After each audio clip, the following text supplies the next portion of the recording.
আপনাদের পার্বত্য এলাকায় জিনের উপাসনা হয়। এখন বলেন ভাই কেমন করে জানলেন? যত তান্ত্রিক মান্ত্রিক কবিরাজ জাদুকর সব এই পাহাড়ি এলাকায় ঘুরে বেড়াচ্ছেন, এবং চোখ কান খোলা রাখলে আপনারাও বুঝতে পারবেন জিনের উপাসনা করলে অনেক কিছু ভেলকিবাজি দেখানো যায়। জিনকে আল্লাহ পাক কিছু ক্ষমতা দিয়েছে। জিন অনেক দূর থেকে দেখতে পারে। মনে করেন যে কেউ একজন এখানে বসে আছে, সে দাবি করছে যে সে অলৌকিক ক্ষমতার অধিকার, অথচ ওর কাছে জিন আছে। কি আছে? জিন। এখন আপনি শুনেছেন যে অমুক জায়গায় অমুক বাবা আছে, সে অনেক বড় ক্ষমতার অধিকার, যাই দেখি ওনার কি ক্ষমতা। এখন আপনি রাস্তায় আসছেন, তার সেই জিন তো আগেই দেখতে পাচ্ছে আপনি আসছেন দূর থেকে, সে আগে খবর দিল আসতেছে মক্কেল, ওই যে মক্কেল আসতেছে। এখন সে বললো যে ওই ব্যক্তির সাথে যে জিন আছে ওর সাথে কানেকশন করো। সবার সাথে একটা জিন আছে না? আছে কি নাই? একটা করে জিন শয়তান আছে না সবার সাথে? দুইজন ফেরেশতা একজন জিন সবার সাথে আছে, আছে কি নাই? আপনার জিন জানে আপনার সাথে অতীতে কি হয়েছিল? জানে তো। আপনার জিন আপনার সাথে আছে না শুরু থেকে? তাহলে আপনি 1 মাস আগে কি করেছেন আপনার জিন তো জানে। ও ভবিষ্যৎ জানে না কিন্তু অতীত তো জানে। ও তো ভবিষ্যৎ জানে না কিন্তু অতীতে আপনি কি করেছেন ও তো জানে, জানে না? এখন এই ওর সাথে এই কারিনের সাথে যোগাযোগ করছে। এ ওকে বলছে এই তো 1 মাস আগে অমুক মেয়ের পিছনে দৌড়াইছিল, এই 1 মাস আগে অমুক একটা মেয়ের পিছনে দৌড়াইছে, ওই মেয়েকে পাওয়ার খুব চেষ্টা করছে, কিন্তু 1 মাস আগে ব্যবসায়ী কাজ করছে, কিন্তু 1 মাস আগে ওই কাজ করছে। এখন আপনি হেঁটে হেঁটে আসলেন, এদিকে খবর পাস করা শেষ, এসে বললেন বাবা আপনার কি ক্ষমতা, আমি আপনার ক্ষমতার নিদর্শন দেখতে চাই। সেই বাবা এখন বলছে যে তুই তো সেই ব্যক্তি না, তোর নাম অমুক না? আপনি তো ভেবাচকা খেলেন, হ্যাঁ তাই তো, আমার নাম অমুক। তুই তো 1 মাস আগে এই মেয়ের পিছনে ঘুরছিস না? তাই তো, আপনি কেমন করে জানলেন? তুই 1 মাস আগে এই কাজ করছিস না? তাই তো, আপনি কেমন করে জানলেন? আপনার তো চোখ একদম আসমান উঠে গেল, বাপরে বাপ, সে তো আমার অতীতের সব বলে দেয়, সে তো আমার অতীতের সব বলে দেয়। তুই অমুক জায়গায় এটা পাপটা করছিস না, তুই এই জায়গাটা লুকায় রাখছিস না, ব্যাস আপনার মাথা খারাপ। জিনের উপাসনা করে মানুষ অনেকেই। আর জিনরা কি করে? অনেক সময় আসমানের কাছে যায় সংবাদ নেওয়ার জন্য। সূরা মুলক পড়েন, সূরা মুলকের 1ম পৃষ্ঠা পড়েন। আল্লাহ পাক ওদেরকে তাড়ানোর জন্য আসমানের মধ্যে এই উল্কাপিণ্ড নক্ষত্র নিক্ষেপ করেন। রুজুম আল্লিশ শায়াতিন, আল্লাহ বলেছেন এই নক্ষত্রগুলা আমি রুজুম আল্লিশ শায়াতিন, শয়তানদেরকে তাড়ানোর জন্য রেখেছি। সুবহানাল্লাহ। পৃথিবীতে অনেক কিছুই ঘটে আমরা খালি চোখে বুঝতে পারি না। এখনকার যুগে কিন্তু বহু মানুষ জিনের উপাসনা করে। এখনকার যুগে বহু মানুষ জিনের উপাসনা করে। আর জিন বলে একটা জাতি আছে আমাদের সাথেই চলাফেরা করে, আমরা দেখতে পারি। আমরা কি সব দেখতে পারি? আমরা কি সব জানি? আমরা তো আমাদের আত্মাকেই দেখতে পারি। এত ঘুমাই গেছেন, আত্মা চলে গেছে, দেখতে পারছেন? আর আমরা কি জানি? আমরা কতটুকু জানি আগামীকাল কি হবে আপনার সাথে? বলেন দেখি, কেউ জানে? আমাদের জ্ঞান কত ক্ষুদ্র, বুঝতে পারলাম। আগামীকাল কি হবে তাই জানি না, আমার আত্মাকেও চোখে দেখি না। আর আমি যদি দাবি করি এখন আমি সব জানতাম, তাহলে কি হবে? অতএব জিন জাতি আমাদের মধ্যেই আছে কি নাই? ওমা খালাকতুল জিন্না ওয়াল ইনসা ইল্লা লিয়াবুদুন, আমি জিন আর মানুষকে শুধুমাত্র আমার ইবাদত করার জন্যই সৃষ্টি করেছি। আল্লাহ পাক আমাদের সবাইকে আল্লাহ পাকের সত্য বোঝার তৌফিক দান। এবার আসেন, এখন কেউ যদি জিনের উপাসনা করে, জিনকে সন্তুষ্ট করার জন্য এই কুরবানি করে, তাহলে কি শিরক হবে কিনা? সিজদা কার জন্য? অন্য কারোর জন্য করলে কি হবে? কুরবানি কার জন্য? অন্য কারোর জন্য করলে কি হবে? কার নামে কসম করতে হয়? যদি অন্য কারো নামে কসম করি, এই যে এখন বাপের নামে কসম, মায়ের নামে কসম করেন কেন? কসম করা যাবে না ভাবে? মান হালাফা বিগাইরি ইসমিল্লাহি ফাকাদ কাফার, কেউ যদি আল্লাহ ছাড়া অন্য কারো নামে কসম করে সে কুফরি করবে। যদি কসম করতেই হয় আপনাকে আল্লাহরই কসম করতে হবে। যদি কসম করতে হয় কার কসম করবেন? আর আল্লাহর কসম করে কি মিথ্যা বলতে পারবেন? মিথ্যা বলে তখন কাফারা দেওয়া লাগবে। আচ্ছা, কাফারা কি? সবচেয়ে সহজ কাফারা হচ্ছে 3টা রোজা রাখা। কয়টা রোজা? 3টা। আসুন আমরা যাই। এখন কসম করবো আল্লাহর জন্য, দোয়া করেন কার কাছে? দোয়া কার জন্য? এখন যদি অন্য কারোর কাছে দোয়া করা শুরু করি, সন্তানকে দিবে, অন্য কারোর কাছে চাওয়া শুরু করি, মনে করেন আপনার রোগ ব্যাধি দেওয়ার ভালো করার মালিককে যদি এখন আপনি একটা আংটি পরে মনে করেন এই আংটি আপনার রোগ ভালো করবে, কি হবে? শিরক হবে কিনা? এরকম অগণিত কাজের শিরক আমরা করছি। আল্লাহ পাক আমাদের শিরক থেকে বাঁচান। ভবিষ্যতের মালিককে, সময়ের মালিককে, ভবিষ্যৎ কে জানে?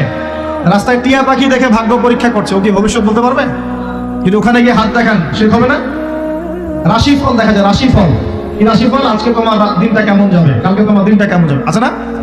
তো এগুলো বিশ্বাস করলে কি হবে? এবং পদে পদে শিরকে নিমজ্জিত আছে। শিরক হচ্ছে এমন একটা পাপ যেই পাপ আমলনামায় থাকলে পরে বিনা তওবায় যদি সেই ব্যক্তি মারা যায়, আল্লাহ পাক তাকে মাফ করবে না। ভালো করে শুনুন, শিরক এমন একটা পাপ যে পাপ যদি আমলনামায় থেকে যায়, বিনা তওবায় সে মারা যায়, শিরকের পাপ নিয়ে আল্লাহর সামনে দাঁড়ায়, আল্লাহ তাকে মাফ করবে না। দলিল সূরা নিসা, আল্লাহ পাক বলেন ইন্নাল্লাহা লা ইয়াগফিরু আন ইউশরাকা বিহি ওয়া ইয়াগফিরু মা দুনা যালিকা লিমান ইয়াশা।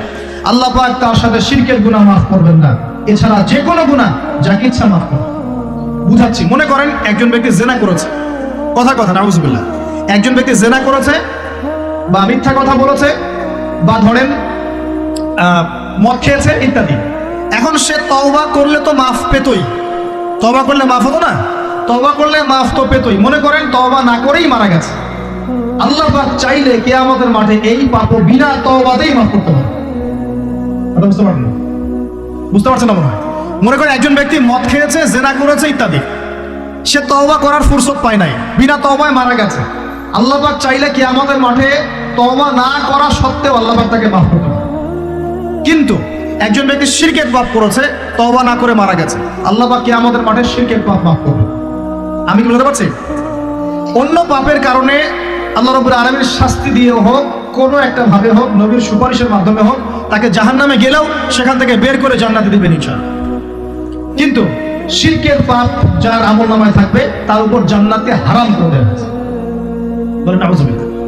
সূরা মাইদায় দলিল আছে, শিরকের পাপ যার আমলনামায় আছে তার জন্য জান্নাতকে হারাম করে দেওয়া হয়েছে। শিরক মানে অংশীদার সাব্যস্ত করা, আল্লাহ পাকের সাথে কাউকে সমকক্ষ করা। শিরক কত প্রকার হয়? উত্তর 3 প্রকার। কয় প্রকার ভাই? বিশ্বাসে শিরক হয়, মানে আকীদায় শিরক হয়, আমলে শিরক হয়, মানে কাজে শিরক হয়, কথা বা লিসানে শিরক হয়। মনে থাকবে? 1 নাম্বার কিসে শিরক হয়? বলেন আমার সাথে, বিশ্বাসে শিরক হয়, আকীদায় শিরক হয়। 2 নাম্বার আমলে শিরক হয়, কাজে শিরক হয়। 3 নাম্বার কথায় শিরক হয়। কয়েকটা এক্সাম্পল দিয়ে বুঝতে পারবেন। একজন ব্যক্তি মনে করেন বিশ্বাস করে যে আল্লাহ বলতে কেউ নাই, কি হবে এটা? বলেন শিরক। একজন ব্যক্তি মনে করেন বিশ্বাস করে যে আল্লাহ আছে, আরো ইলাহ আছে, তাহলে কি হবে? কেউ যদি বিশ্বাস করে আল্লাহর সন্তান আছে, কি হবে? কেউ যদি বিশ্বাস করে মহাবিশ্ব আল্লাহ সৃষ্টি করে নাই, বিগ ব্যাং থেকে সৃষ্টি হয়েছে, কি হবে? কেউ যদি বিশ্বাস করে আল্লাহ মানুষকে সৃষ্টি করে নাই, মানুষ বানর থেকে হয়েছে, কি হবে? আচ্ছা, বিশ্বাসগত সে কেউ যদি মনে করে আল্লাহ ছাড়া অমুকে আমার সন্তান দিতে পারে, কি হবে? কেউ যদি বিশ্বাস করে যে আল্লাহকে পাওয়ার জন্য আমাকে মাধ্যম ওসিলা পূজা করতে হবে, তাহলে কি হবে? কেউ যদি চন্দ্র, সূর্য, গ্রহ, নক্ষত্র, গাছপালা, মূর্তি এসবে পূজা করে, কি হবে? এগুলো বিশ্বাসগত শিরক। কেমন শিরক ভাই? বিশ্বাসগত শিরক। 2 নম্বর আসেন আমলগত, কাজগত শিরক। কেমন? মনে করেন সেজদা করতে হয় কার জন্য? কেউ যদি এখন কবরে গিয়ে সেজদা করে, কি হবে? আল্লাহর জন্য সেজদা করতে হয় না কবরে সেজদা করতে হয়? সেজদা কার জন্য? আচ্ছা, তাহলে শিরক হবে। কুরবানি কার জন্য করতে হয়? কেউ যদি এখন মনে করেন জিনকে সন্তুষ্ট করার জন্য কুরবানি করে, কি হবে? এগুলো তো গেল আমলগত শিরক। আরো অনেক শিরক আছে। আমাদের কথার মধ্যেও শিরক হয়। কিসের মধ্যে? কথার মধ্যে। যেমন আমরা বলি ডাক্তার ভালো ছিল, না হলে রোগীকে বাঁচানো যেত না, বলি কিনা? অনেকে বলি না? শিরক হবে। কেউ যদি বলে যে ড্রাইভারটা ভালো ছিল, না হলে গাড়ি নির্ঘাত অ্যাক্সিডেন্ট করতো, কি হলো কথায়? আরেকটা বিষয় আছে, আমরা অনেক সময় ইবাদত করি মানুষকে দেখানোর জন্য, সবাই বড় দানবীর বলবে, আমাকে নামাজি বলবে, এটাও কি? এটাও শিরক। কথার মধ্যে আর অনেক শিরক করি। সার্বভৌম ক্ষমতার মালিককে, তাবারাকাল্লাযী বিয়াদিহিল মুলক, সার্বভৌম ক্ষমতার মালিককে। আর আমরা যদি মনে করি আমরাই সার্বভৌম ক্ষমতার মালিক, কি হবে? শিরক হবে না? এরকম প্রচুর শিরকে আমরা নিমজ্জিত আছি। সবচেয়ে বড় যে শিরকটা এখনকার বিশ্বে চলছে সেটা হলো আল্লাহ পাকের হালালকে আমরা হারাম করে নিচ্ছি, আল্লাহর হারামকে হালাল করে নিচ্ছি। করছি কিনা? বুঝতে পারছেন না মনে হয়? মাদক দ্রব্য কি হালাল না হারাম? আমরা অনেক সময় হালাল করে নিয়েছি, নাই? জেনা হারাম না হালাল? আমরা এখন জেনাকে প্রমোট করছি, উস্কে দিচ্ছি। সমকামিতা হালাল না হারাম? এই সমকামিতার ব্যাধি ছড়িয়ে পড়েছে এখন সমাজের রন্ধ্রে রন্ধ্রে, পড়েছে না? এদেরকে আল্লাহ পাক এমন শাস্তি দিবেন যে শাস্তি আল্লাহ পাক কুল কায়নাতে কাউকে দেন নাই। কেমন শাস্তি দিবেন? কওমে লূতকে আল্লাহ রাব্বুল আলামিন মাটি থেকে উপরে উঠিয়ে আকাশ থেকে পাথর বর্ষণ করে থেতলে দিয়ে আবার মাটিতে দাফন করে দিয়েছে কওমে লূতকে। আল্লাহু আকবার। এই শাস্তি অপেক্ষা করছে এদের জন্য। সুদ হালাল না হারাম? আমরা কি এটাকে জায়েজ করে দিচ্ছি কিনা, খাচ্ছি কিনা। এই বিশ্বের সবচেয়ে বড় একটা সমস্যা চলছে, আল্লাহ পাকের হারামকে আমরা হালাল করছি, হালালকে হারাম করি, এটাও শিরক। এখন আল্লাহ পাক যে বলছেন সবাইকে মাফ করে দিবেন, আল্লাহ পাক শিরক যে করে তাকে মাফ করবেন না। এখন বলেন কত পার্সেন্ট মানুষ মাফ পাবে? এই পাপগুলো কত মানুষ করছে? সবাই করছে না? মোটামুটি সবাই মোটামুটি শিরক করছে। আল্লাহ পাক আমরা সবাইকে শিরকের পাপ থেকে বাঁচিয়ে রাখবেন। এর পাশে একটা শিরক আছে রিয়া বা গোপন শিরক, লোক দেখানো আমল, এটাও গোপন শিরক। আরেক শ্রেণী। আচ্ছা, এখানে একটা কথা বলে রাখি, এই শিরকগুলো থেকে বেঁচে থাকলে কি হবে? শিরক থেকে বেঁচে থাকলে আপনার আমলনামায় যদি আসমান জমিন সমান গুনাহ থাকে, আল্লাহ পাক সমস্ত গুনাহ মাফ করে দিবেন ইনশাআল্লাহ।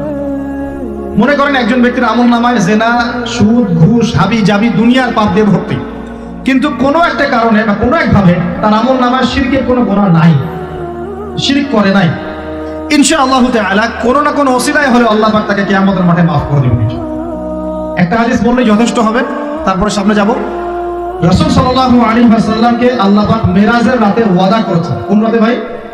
মেরাজের রাতে ওয়াদা করেছেন, হে মুহাম্মদ সাল্লাল্লাহু আলাইহি ওয়াসাল্লাম, তোমার উম্মতের মধ্যে যে কোনো ব্যক্তি যত বড়ই পাপ করুক না কেন, আসমান জমিনের সমানও যদি পাপ করে আমার সামনে দাঁড়ায়, কিন্তু তার আমলনামায় শিরকের পাপ নাই, আমি আল্লাহ তার সামনে আসমান জমিন সমান ক্ষমা নিয়ে হাজির হব, মানে সে মাফ পেয়ে যাবে। অতএব শিরক মুক্ত আমল করতে পারলে ইনশাআল্লাহ এই নিসফু মিনাশ শাবান, লাইলাতুন নিসফি মিনাশ শাবান, এই শবে বরাত যেটা আপনারা বলছেন, এই রাতে আল্লাহ পাকের ক্ষমা আমরা পেয়ে যাব ইনশাআল্লাহ। শিরক মুক্ত আমল করতে পারলেই ক্ষমা হবে ইনশাআল্লাহ। আল্লাহ পাক আমাদের সবাইকে শিরক থেকে বেঁচে থাকার তৌফিক দান করুন।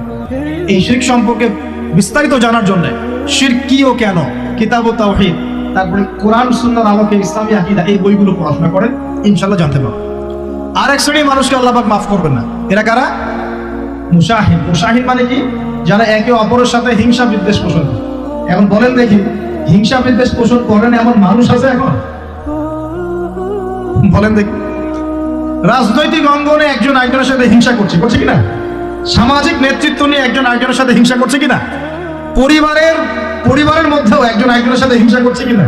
ভাই একজন আরেকজনের সাথে হিংসা করছে কিনা? আলেম একজন আরেকজনের সাথে হিংসা করছে কিনা? করছে না? বক্তা একজন আরেকজনের সাথে হিংসা করে কিনা? ধর্ম থেকে শুরু করে বিশ্ব রাজনীতি পর্যন্ত হিংসার দাবানলে এখন পুরো বিশ্বের মানুষ জ্বলে পড়ে শেষ হচ্ছে, হচ্ছে না? মহিলা হিংসা করে কিনা? সতীনে হিংসা করে কিনা? সতীন বোঝেন কিনা? বিয়েই তো করেন নাই, সতীন বুঝবেন কি? সতীন কি জিনিস? দুই বউ, এক বউ আরেক বউ কি হয়? সতীনে হিংসা করে কিনা? আয়েশা রাদিয়াল্লাহু আনহা বাসায়, মানে ঘরে নবী সাল্লাল্লাহু আলাইহি ওয়াসাল্লাম বসে আছেন, ঢুকেছেন, আর অন্য একজন স্ত্রীর ঘর থেকে একটা খাবার আসতে পারে না, ভালোবাসে মহব্বত করে হাদিয়া দিয়েছেন। আয়েশা রাদিয়াল্লাহু আনহা যখন দেখলেন তার ঘরের মধ্যে খাবার পাঠিয়েছে অন্য একজন স্ত্রী, পুরো থালাটাকে মাথার উপর নিয়ে ধাবাস করে ভেঙে ফেললেন। রাসূলুল্লাহ সাল্লাল্লাহু আলাইহি ওয়াসাল্লাম মুচকি হাসছেন, আর উপস্থিত হয়তো আরো দু একজন ছিলেন, তাদেরকে বলছেন তোমাদের মা রাগ করেছে। তিনি নিজেই হাতে সেগুলো তুললেন, সব ভাঙাচোরা পিসগুলো নিজে তুলে রেখে দিয়ে ভালো থালা বাটিগুলো হাদিয়া পাঠালেন ওই স্ত্রীর ঘরে, যে ঘর থেকে খাবার এসেছে। এইভাবে ডিল করতে হয়। আর রাসূল সাল্লাল্লাহু আলাইহি ওয়াসাল্লাম তখন রাগ হন নাই, কেন এই কাজ করলাম, আরেকদিন আয়েশা রাদিয়াল্লাহু আনহা একটা কথা বলে ফেলেছেন। নবী সাল্লাল্লাহু আলাইহি ওয়াসাল্লাম তার কোন এক স্ত্রীর কাছ থেকে এসেছেন। আয়েশা রাদিয়াল্লাহু আনহা বলছেন, আপনি তার কথা কিভাবে স্মরণ করেন? সে তো একটু খাটো, এরকম একটা কথা বলছেন, সে তো একটু খাটো, একটু বেটে। আয়েশা রাদিয়াল্লাহু আনহাকে আমাদের নবীজি বলছেন, শোনো, তুমি এমন একটা কথা বলেছো, আমরা সবার জন্য হেদায়েত আছে, তুমি এমন একটা কথা বলেছো, এই কথাটা যদি সমুদ্রের সাথে মিশিয়ে দেওয়া হয়, পুরো সমুদ্রের পানি দূষিত হয়ে যাবে। এই যে এতটুকু কথা, যে সে তো একটু খাটো, ইয়া রাসূলুল্লাহ, এই যে এতটুকু কথা খালি, এই যে কত কালো, কত অমুক, কত তমুক, কত গরিব, কত কৃষক, কত ছোট লোক, কত এই যে রিক্সাওয়ালা, কত আমরা কথা বলি না, আমাদের এগুলো কথা আছে না সমাজে? এগুলো বলার সাথে সাথেই এটা এমন পাপ হয়ে যায়, সাগরের মধ্যে এই পাপ মিশিয়ে দিলে সাগরের পানি নষ্ট হয়ে যাবে। এরকম হিংসা বিদ্বেষ মনে থাকলে তাসকিয়া পাওয়া যায় না। তাসকিয়া মানে আত্মশুদ্ধি।